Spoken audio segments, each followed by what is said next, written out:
Hello a todos los que nos escuchan. Realmente hoy es un día muy feliz para Mónica y para mí porque tenemos un invitado de mucho peso. Dijimos que íbamos a traer invitado de mucho peso, pero es un tema que a nosotras particularmente nos encanta y se habla mucho ahora o sea, a nosotros nos gusta mucho hablar del ser humano y esa es la perspectiva siempre del podcast.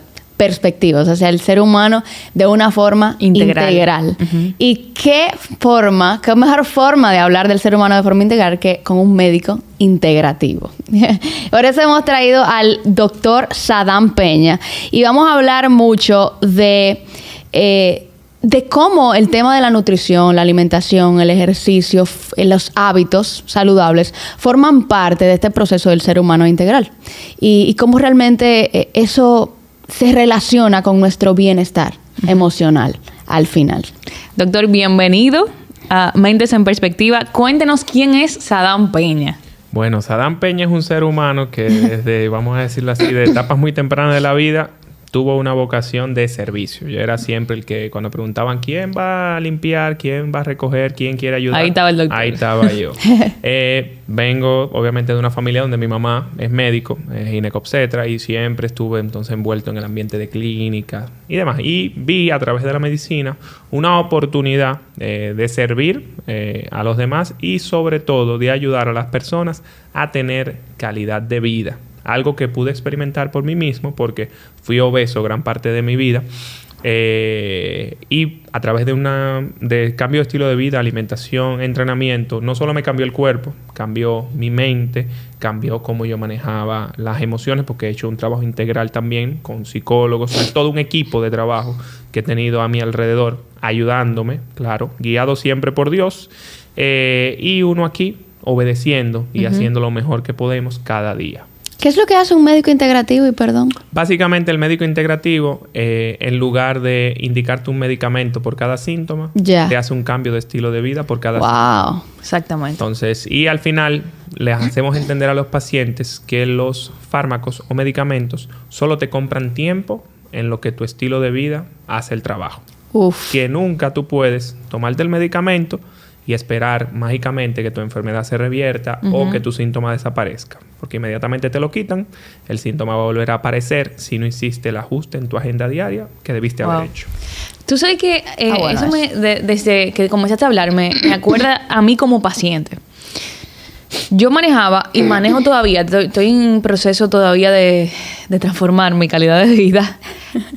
Todo comienza como con una fatiga crónica. Que yo había ido a todos los médicos de este país, yo creo. O sea, buscando respuestas. Y nadie me daba respuestas. Era una fatiga inmanejable.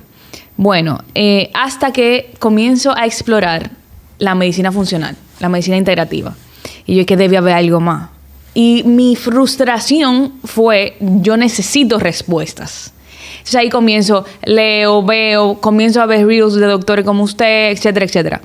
Y entonces ahí yo conozco otro mundo de wow. Es que todo mi cerebro está conectado con, evidentemente, con muchísima parte de toda mi parte de mi ser. Y yo simplemente lo estoy viendo como síntomas aislados. Pero ¿qué pasa? Oye, qué triste es que también médicos lo estaban viendo como síntomas aislados. Entonces de repente yo me comencé a ver y analizar mi alimentación, todo cómo yo canalizo el estrés. Y me estaba dando cuenta que a mayor estrés, por ejemplo, si ayer yo tuve una situación difícil, tú lo puedes jurar que hoy a mí me va a costar despertarme.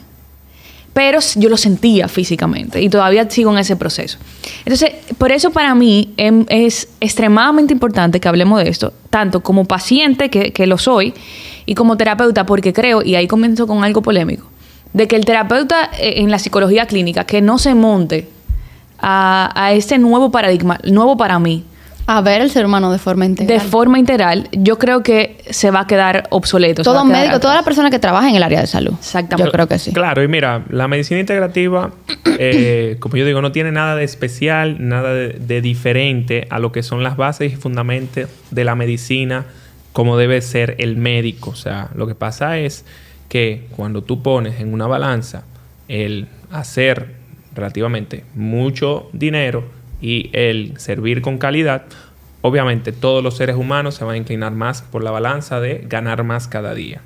Pero, ¿en qué se traduce esto en el área médica? En que tú tienes consultas de médicos abarrotadas donde hay pacientes que tienen que esperar 4, 5 horas, 6 horas para atenderse con un especialista.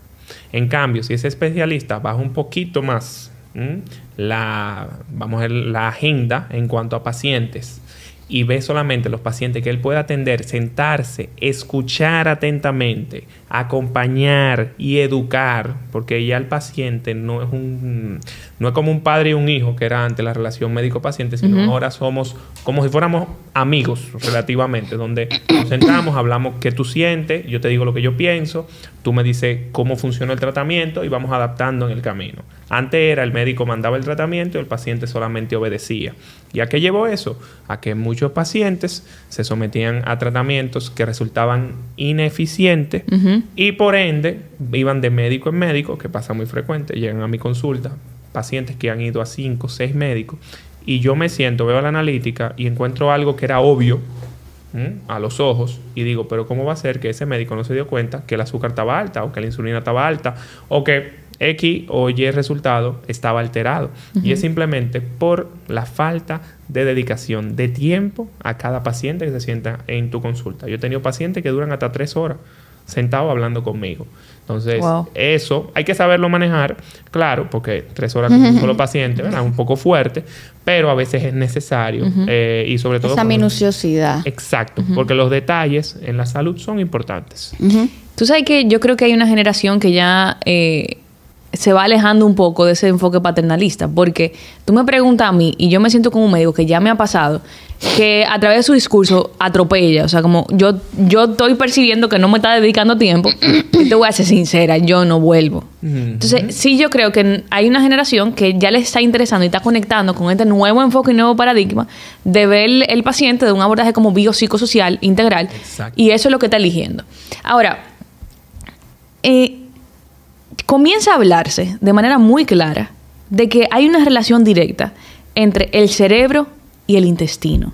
Doctor, ¿qué es esto? ¿Qué significa una relación directa? ¿Cómo se ve eso en nuestra salud mental? ¿Qué tiene que ver eso con todo lo que estamos hablando en el día de hoy? Mira, es uno de los temas de conversación más extenso durante la consulta, porque yo le doy yo diría... psicoeducación. Es prioritario para mí que el paciente tenga un intestino que absorba y deje ir lo que tiene que dejar ir y absorba lo que tiene que absorber.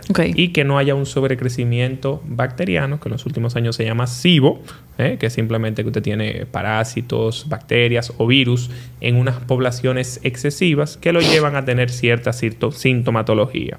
Entonces, en cualquier paciente que tenga problemas de acidez estomacal, problemas para digerir los alimentos, que tengan muchos alimentos como la lactosa, el huevo, a veces el gluten, a veces el maní, las nueces, les caigan mal. Todo eso son señales de que hay un problema a nivel gastrointestinal, o sea, en tu estómago e intestino. ¿A dónde nos lleva eso? A que ese tejido que ya está inflamado de por sí produce toxinas, inflamación y pone al paciente, sobre todo los pacientes atópicos, que en los últimos años hemos visto un aumento de alergias, tanto a nivel de piel como a nivel de aquí de nariz, pulmones, problemas asmáticos también. Y la relación es muy estrecha, ya que si el intestino no absorbe los nutrientes de forma eficiente y no filtra o no deja escapar las toxinas que producimos ya sea por altos niveles de estrés, por una mala alimentación, por falta de descanso o por inactividad física, entonces es un paciente que va a estar contaminado. Al estar contaminado, esas toxinas se distribuyen en todo el cuerpo, dígase cerebro, con alteraciones cognitivas como Alzheimer, demencia, autismo, trastorno de déficit de atención, una tendencia hacia la ansiedad o hacia la depresión. Hay muchos pacientes por ahí depresivos o ansiosos que están medicados, pero realmente lo que tienen es un problema a nivel gastrointestinal, pero no lo saben. Primero, porque tenemos un reto aquí en los laboratorios, es un poco difícil que los coprológicos muchas veces den una información certera. Ok. Y siempre hay que mandarle a hacer un panel. Se sana de una vez. Se sana literalmente. Pero, ya me sané. Pero sí, yo diría que no es un tema de intestino-cerebro. Es intestino, el cuerpo completo, todos los órganos, todos los sistemas dependen enormemente de tu salud de estómago y de tu salud intestinal. Totalmente. Y es una relación, entre más leo me doy cuenta que es una relación bidireccional. O sea, una afectación de intestino, lo que como, cómo absorbo, cómo está mi microbiota hacia el cerebro, pero también cómo estoy manejando a nivel cerebral muchas emociones, muchas cosas, y eso canaliza también y afecta mi intestino. Y yo he escuchado mucho que al estómago se le llama el segundo cerebro. ¿Por qué es esta? Mira, yo diría que el primero, porque no sé si ya has tenido la experiencia de tener un dolor de estómago o un cólico o diarrea o estar constipado, o sea, estreñido.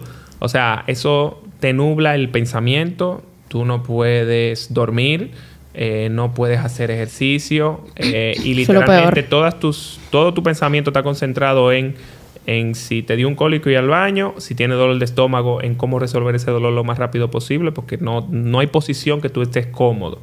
Entonces, yo diría tiene un alto peso y que, como seres humanos, una de las necesidades más básicas es el hambre. Ajá. Y el hambre, si tú no aprendes a manejarla, puede dominarte y llevarte a comer por atracones o inclusive a dejar de comer porque tengas miedo a estar en sobrepeso X o Y. Entonces, es muy importante enseñarle al paciente en coherencia, ¿verdad?, con lo que el paciente quiera lograr. Vamos a suponer que el paciente sea ansioso.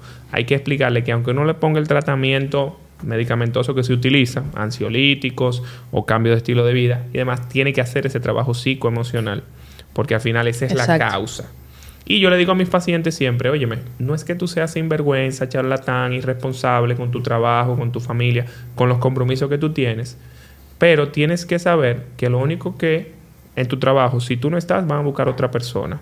Esa deuda, si tú no la pagas, la va a pagar otra persona. Tú haces el esfuerzo, te dedicas a cumplir con esos compromisos, pero si no puedes, no te puedes meter una presión encima y dentro que afecte tu salud. ¿No ves? Entonces los pacientes muchas veces se ponen presión con objetivos de comprar casa, comprar carro, irse de vacaciones, que tener los últimos tenis y todos esos, vamos a llamarle objetivos terrenales, y esa presión termina causando una gastritis, una un úlcera, síndrome de colon irritable, que cualquier hongo, bacteria o parásito que esté circulando ahí entre, porque cuando suben los niveles de estrés, eso impacta la producción de células del sistema blanco, que es el que te defiende, y entonces por eso se inmunodeprime. Por eso cuando tú estás estresado, estás en más riesgo de tener enfermedades como el COVID o cualquier virus que ande circulando. Entonces, yo no diría que es el segundo, yo diría que es el primero, porque es capaz de controlar tu mente. Ahora bien, con un entrenamiento psicoemocional, trabajando y entendiendo mejor tus emociones, tú puedes llegar a que tu primer cerebro sea aquí arriba, y aunque tú tengas hambre, por X o Y razón, tú puedas manejarlo y controlarlo. Igualmente, aunque tengas el tema de intestino irritable, con el trabajo, la psicoterapia, pues puedes tener mejores resultados. Tú sabes que en todo este tema, Camila mencionó algo en la pregunta anterior, que es el concepto microbiota intestinal. Desde que yo comencé a estudiar, aquí algo me tiene que estar pasando más. O sea, no es ni solamente estrés, ni solamente algo puramente biológico. Me encuentro con el concepto microbiota intestinal. Doctor, ¿qué es esto? ¿Y qué tiene que ver a nosotros con dos psicólogas que quieren saber de esto? Salud emocional, mental. Salud integral. Vamos a ponerlo en lenguaje llano. Imaginemos que las grandes ciudades vienen siendo como el estómago, el intestino, por ejemplo la capital. Ese viene siendo el estómago, la capital. Ahora, dentro de la capital tú tienes barrios, sector, y dentro de esos barrios hay, o sea, tú te metes un barrio y vas a encontrar mini casas y más construcción y más gente y más gente y más gente. Entonces, esos barrios vienen siendo la microbiota. Son esas poblaciones que tenemos dentro de nuestro estómago y nuestro intestino, que o sea, todavía al día de hoy se está tratando de determinar cuántas especies diferentes de bacterias, hongos, parásitos y virus tú tienes en tu sistema gastrointestinal. No, porque son tantos que no se han podido terminar de contar. Y son saludables. Y son saludables, exactamente. Ahora, ¿qué pasa? Como todo, si aquí el presidente se vuelve loco y no cuida a esa persona de los barrios con las demandas que ellos tienen, normalmente ¿qué hacen? Salen a quemar goma, salen a tirar piedra, protestar, todo eso. Igualmente, si usted no se alimenta adecuadamente, dígase una alimentación con comida real, carnes, pescados, vegetales, víveres, arroz y ese tipo de cosas. Si usted no descansa adecuadamente, un sueño de calidad, si no te suplementas lo que tú necesitas, no lo que el vecino te diga, sino lo que tú necesitas y que tu médico después de una evaluación determinó que es necesario, si no haces ejercicio físico y si no tienes una buena gestión de las emociones, esa microbiota se va a alterar. Y al alterarse, normalmente va a salir lo malo, que son las bacterias, virus y hongos que causan síntomas, ya sea diarrea o estreñimiento, ya sea acidez, ya sea también el tema del colon irritable, que son esas personas que durante situaciones estresantes pues tienen tendencia a tener episodios de diarrea y estreñimiento alternado. Entonces, la microbiota es de las cosas más importantes y hoy en día tú tienes probióticos específicos para el estado de ánimo, probióticos específicos para el performance, para el rendimiento deportivo, probióticos específicos para el sueño, porque se han determinado que ciertas poblaciones son necesarias para la producción de endorfinas o para la producción de hormonas que vayan a mejorar el rendimiento deportivo, el sueño, el estado de ánimo, entre otros. Excelente. Ok. ¿Qué es hablar de salud intestinal? De salud en la microbiota. ¿Cómo la comida que nosotros ingerimos afecta a nuestro cerebro?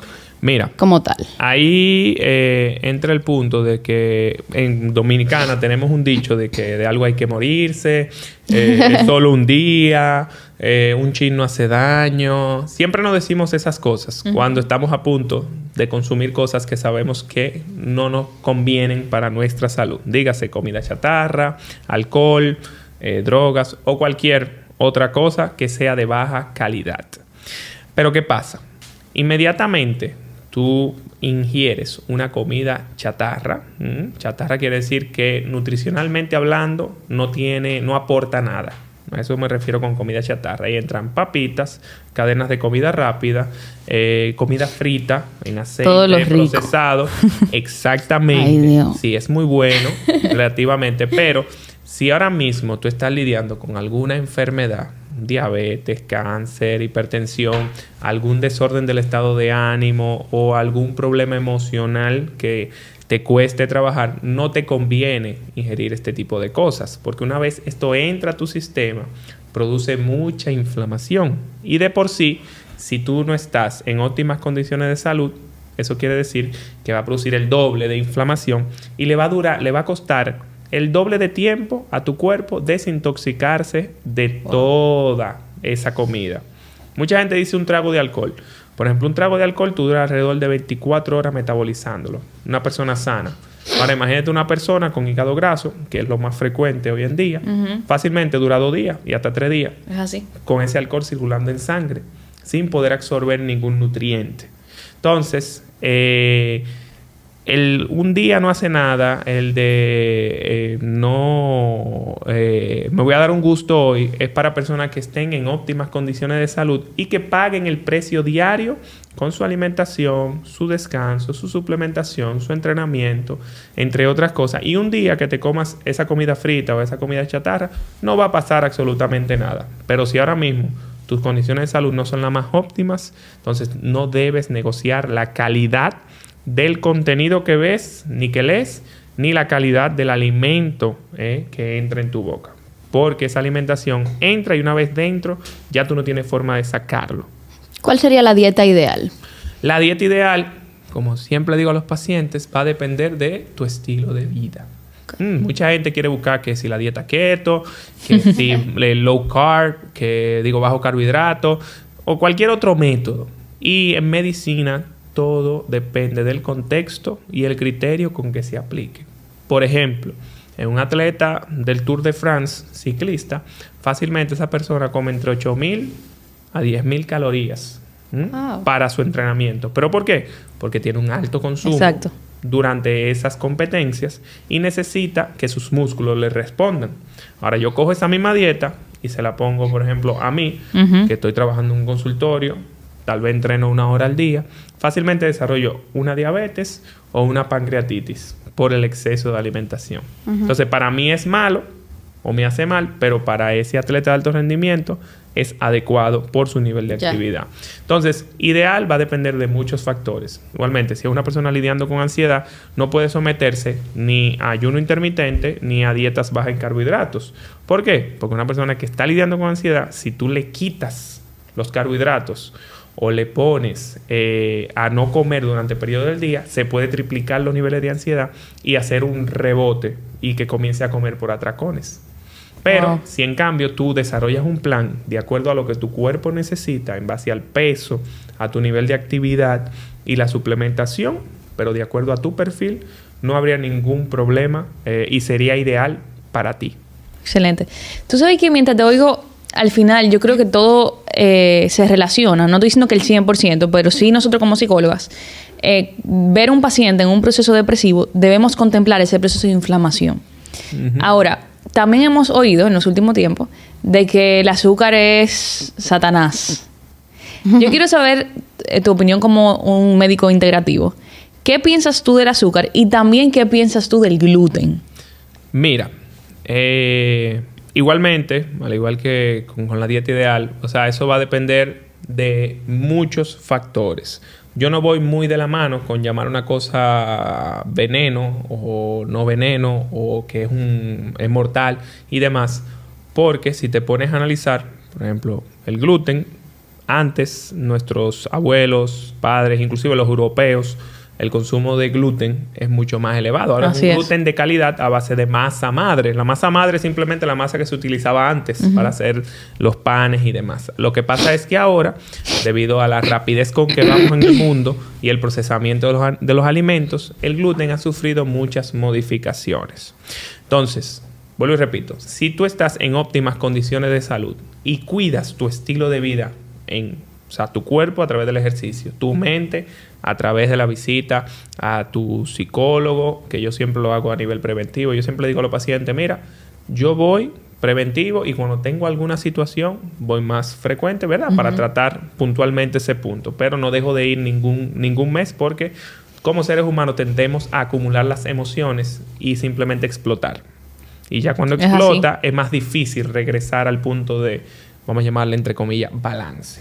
Ok, entonces, entendiendo eso, el azúcar en una persona que cuide en su integralidad sus hábitos no va a ser un veneno en una pequeña dosis.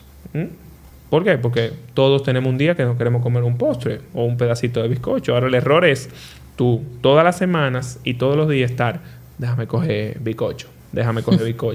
Y tu nivel de actividad, que aunque tú entrenes 1 hora al día, pero si te pasas 8 o 9 horas en una oficina, tú eres inactivo relativamente. No es igual que el albañil, que se come su espagueti con yuca y no engorda ni 1 libra, pero que el albañil se la pasa rindiendo el día entero. Tú estás en aire, en una oficina, cómodo, sentado, no pasa nada de trabajo, entonces no puedes comer de esa forma. Entonces, repito, con el azúcar, como con cualquier otra sustancia, es la dosis. Igual con el alcohol.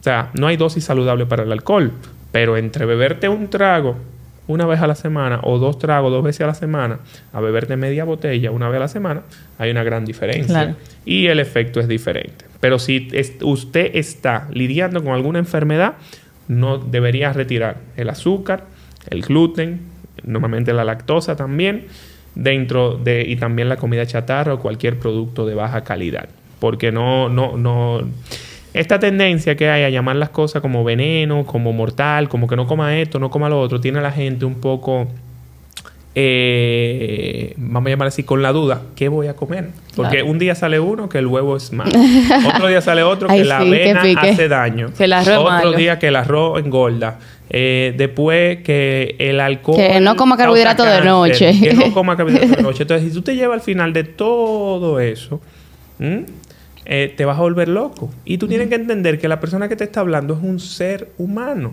Como todo ser humano, todos tenemos defectos, nos equivocamos, vemos las cosas como nosotros somos, no como las cosas realmente son. Y la verdad que yo te estoy comunicando, inclusive esto mismo, si tú quieres, entra a una buena base de datos y comprueba que lo que yo te estoy diciendo tiene estudio, tiene aval. Mira, lo que el doctor dijo, sí, lo que tú no estés de acuerdo, yo lo respeto. Igual, pero la gente se quiere montar en la ola de la tendencia, en ser viral, en que mi opinión sea tomada en cuenta y que yo sea el que mande en temas de nutrición, y está perfecto, pero al final le hace mucho daño a toda esa gente que no estudia, no está informada y termina haciendo caso a eso y termina literalmente yendo al supermercado con miedo. Porque cogen un producto y dicen, y eso entonces lo lleva a tener problemas a nivel psicoemocional. Exactamente. ¿No? Entonces manejarlo simplemente y entender que si tú no tienes ahora mismo tu salud en óptimas condiciones, no puedes negociar la calidad de tus hábitos. Tú sabes que a mí me ha llamado mucho la atención como un diagnóstico que hasta ciertos influencers dicen que tienen y uno comienza a buscar información. Hablan mucho de ese trastorno. Ajá, este síndrome del intestino irritable. ¿Qué es esto? ¿Y por qué nosotros llegamos a tener ese síndrome? Ok, mira, el síndrome del intestino irritable es una condición en la cual la persona, cuando se expone a situaciones que generen estrés, ansiedad o incertidumbre, de cierta forma, tienden a tener periodos alternados de diarrea con constipación. Okay. O sea, en esos días, por ejemplo, viene un examen y inmediatamente, mágicamente, en días previos al examen y durante el examen, tú estás con diarrea que no tiene explicación, te hacen coprológico, no sale nada, pero ya se te hace una evaluación. Por eso trabajo muy de la mano con los psicólogos y siempre refiero al paciente a hacerse esa evaluación inicialmente, porque aunque yo vea la causa física, necesito conocer el trasfondo emocional para poder darle una mejor respuesta a ese paciente y una solución definitiva a su problema. Entonces, en este caso del intestino irritable, el paciente, ante ese tipo de situaciones, reacciona de esa forma. Cualquier cosa que coma le cae mal, se indigesta y normalmente tienden a dejar de comer durante esos periodos. Entonces, si no se hace el abordaje, tanto psicoemocional como el abordaje a nivel de estilo de vida, en que la persona no coma chatarra, ese es un paciente que termina con gastritis o con úlcera o con pólipos en intestino y también, en algunos casos, Dios libre a cualquier persona, cáncer, ya colon o estómago, por, obviamente, las repetidas irritaciones que sufre el estómago durante esos periodos de estrés y ansiedad. Pero es más frecuente de lo que creemos, porque yo digo que el órgano que más sufre con las emociones es el estómago. El estómago. Literal, Todo se canaliza por ahí. Mi esposa, desde que yo la conozco, es una persona que somatiza todo directamente estómago.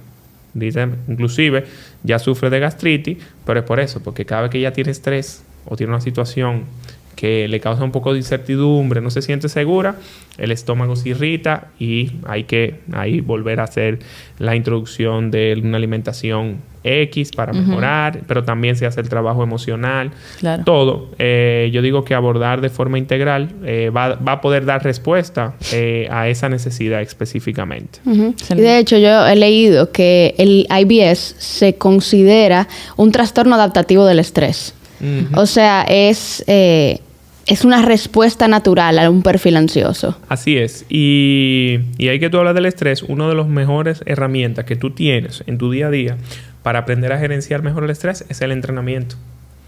¿Por qué? Porque cada vez que tú vas y entrenas y subes el peso, subes las repeticiones, es una mayor capacidad de tu cuerpo a tolerar o llevándolo al plano de emociones, situaciones estresantes.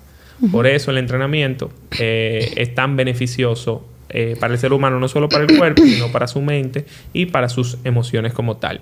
Igualmente, ahora se están haciendo muy de moda, aunque por las razones equivocadas, los baños de agua fría. Ajá. Cuéntenos un poquito de eso. Yo quiero saber. No, pero yo veo a todo el mundo metido en cosas de agua fría y yo dije que yo quiero entender que lo que... Sí, como todo, no es la panacea, no es nada dique mágico que tú entres ahí y ya tú sales. No, eso va a depender de tus necesidades. Y obviamente en personas que ya sufran que estén pasando por una situación estresante o que sufran de ansiedad, no es tan recomendable porque puede sobreestimular más el sistema o fatigar más el sistema nervioso no lo dicen. central. ¿Cuál es el efecto terapéutico que eso tiene? Entonces, el famoso ice bath. Igual que el entrenamiento. Cuando tú vas al entrenamiento y coges un peso que tú no estabas acostumbrado a manejar y lo manejas y ves la facilidad con que lo haces, eso libera endorfinas en tu cuerpo, tú te sientes poderoso, fuerte.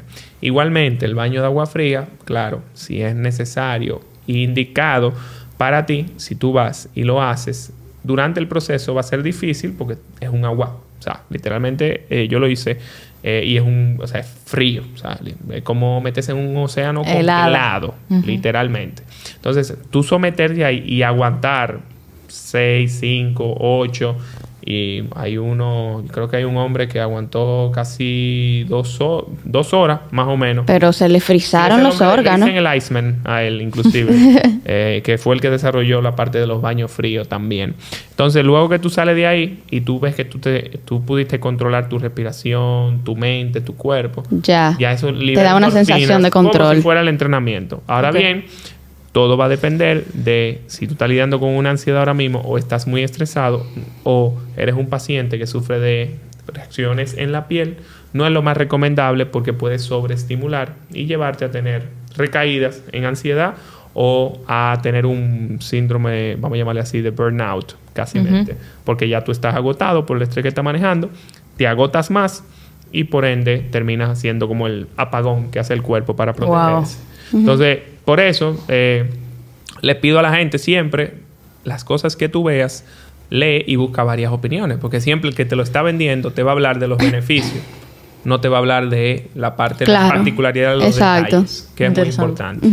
Tú sabes también que otra cosa que está de moda, y creo que por la conciencia que vamos tomando de esta parte funcional e interactiva, es el grounding. O sea, es yo con mis pies descalza, ¿verdad? Tocar la tierra, etcétera. ¿Qué piensa usted de eso? Yo soy fan de andar descalzo. Realmente lo soy. A veces yo me recuerdo en pandemia. Yo salía cuando obviamente no podía salir y caminaba descalzo.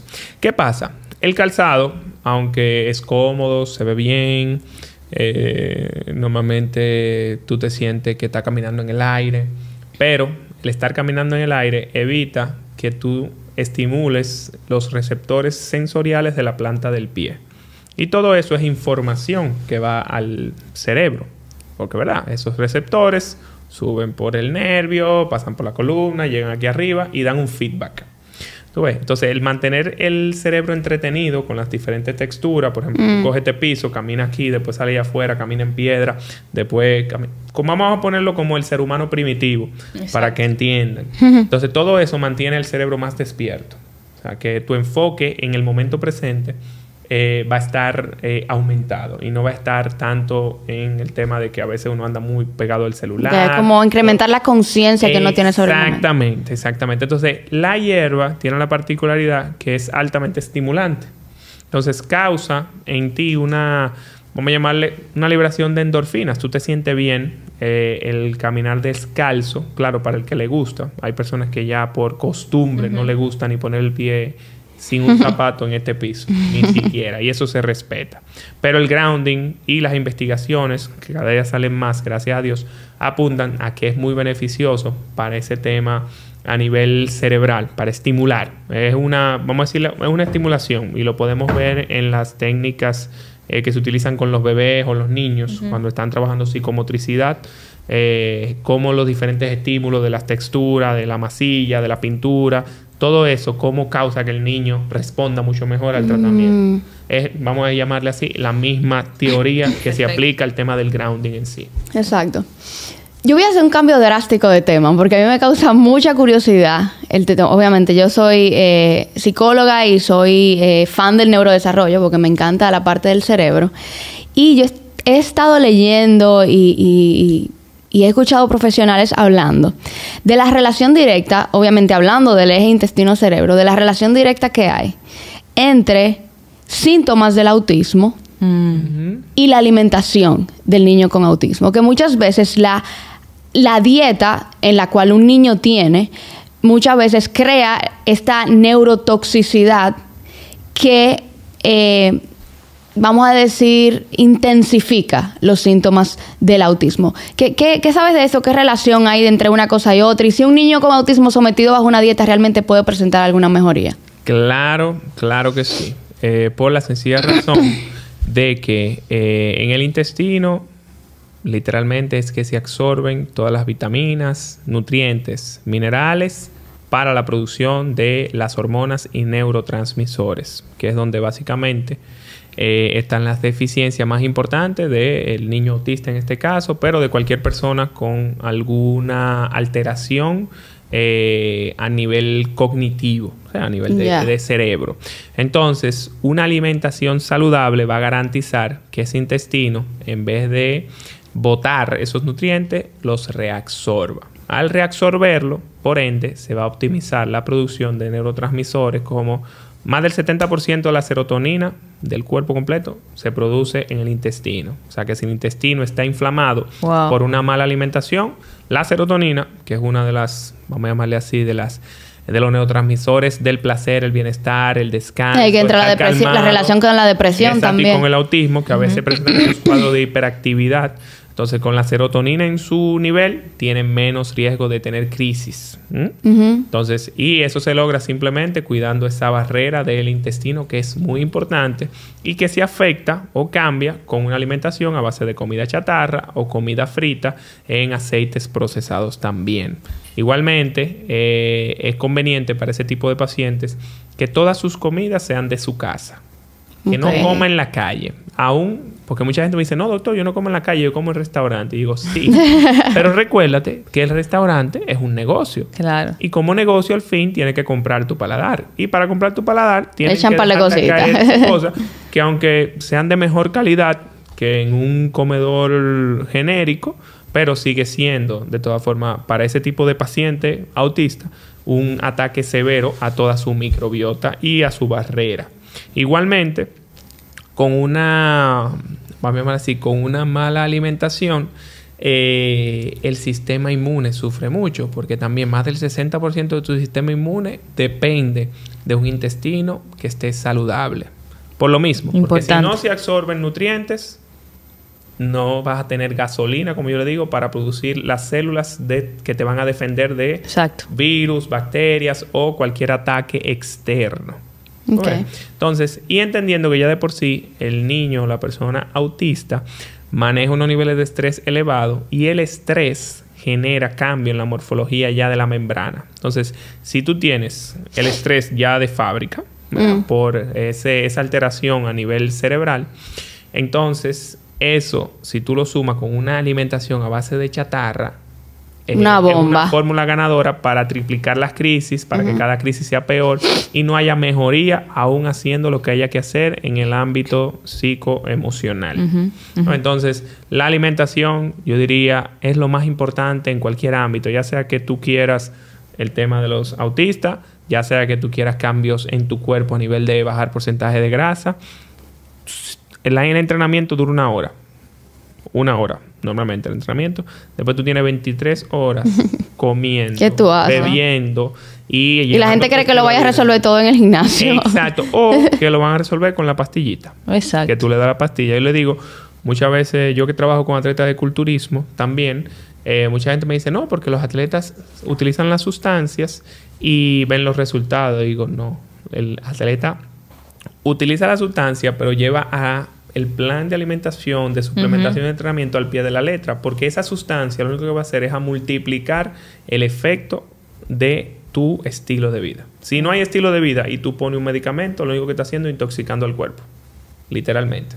Ahora, si hay estilo de vida y hay que poner el medicamento, tú lo que estás haciendo es ayudando al paciente a bajar el síntoma más rápido, pero una vez tú retiras el medicamento, que es del estilo de vida del paciente, ya el paciente se mejora. Fíjate que todo lo que hemos hablado sigue siendo un cambio de paradigma. Aunque haya mucho avance, aunque cada vez más hay personas entrando en esta parte integrativa, pero sigue siendo un cambio de paradigma. Claro. Entonces, yo te pregunto, ¿cuál es el reto más grande que has tenido tú como ser humano médico en el mundo de la medicina integrativa? Explicarle a los pacientes que en la vida todo requiere procesos y que sin vivir tu proceso no va a llegar la salud. O sea, porque como están acostumbrados al modelo antiguo, tú vas, dices, tiene dolor, te ponen un medicamento para el dolor, te lo quitan al otro día. En mi caso, tú vas a mi consulta, tú me dices que te tiene dolor, yo te investigo la vida completa y entonces comenzamos a cambiar el estilo de vida y si necesito ponerte el medicamento, te lo pongo, pero no quiero quitarte el dolor si el dolor es necesario para que produzca el cambio de estilo de vida en ti. Wow. Pasa lo mismo con cualquier situación a nivel profesional y financiera. Muchas veces hay personas que están llenas de deuda por un mal manejo financiero, pero si yo cojo, por ejemplo, yo soy millonario y voy a esa persona, ven, yo te resuelvo todas las deudas, al otro día va a tener las mismas deudas. Claro. Entonces, si la deuda es necesaria hasta que produzca en ti una necesidad genuina de cambiar tu mentalidad, tus emociones, es mejor dejar la deuda hasta que tú la resuelvas por ti mismo y ya puedas mantener una salud financiera óptima, a yo quitarte la deuda y que tú te estés endeudando repetidamente. Igualmente, si tienes dolor hoy, perfecto, yo lo entiendo, es incómodo, es difícil, no es agradable. Pero si para yo provocar en ti ese cambio de actitud y de mentalidad para mantener tu salud a largo plazo, yo necesito que tú vivas un poco con ese dolor o lo aprendas a manejar, pues tendrá que ser así. Y entonces es un reto explicarle eso a la persona, porque normalmente todos queremos resultados rápidos. Exacto. Y mágicos. Y creo que ahí entramos en un límite de ambas especialidades y disciplinas, que es esa incapacidad que tenemos de salvar al paciente.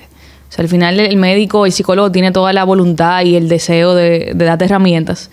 Pero si el paciente no toma el protagonismo del cambio, no va a pasar nada. No va a pasar. Entonces, si usted tuviera que dar como recomendaciones a oyentes que quieren comenzar a transformar su vida, pero nunca lo han hecho. O sea, a ver, todo lo que hablamos hoy, no tenían conciencia, comienzan a cobrar conciencia y quieren decir, mira, yo necesito que me tracen por dónde comenzar.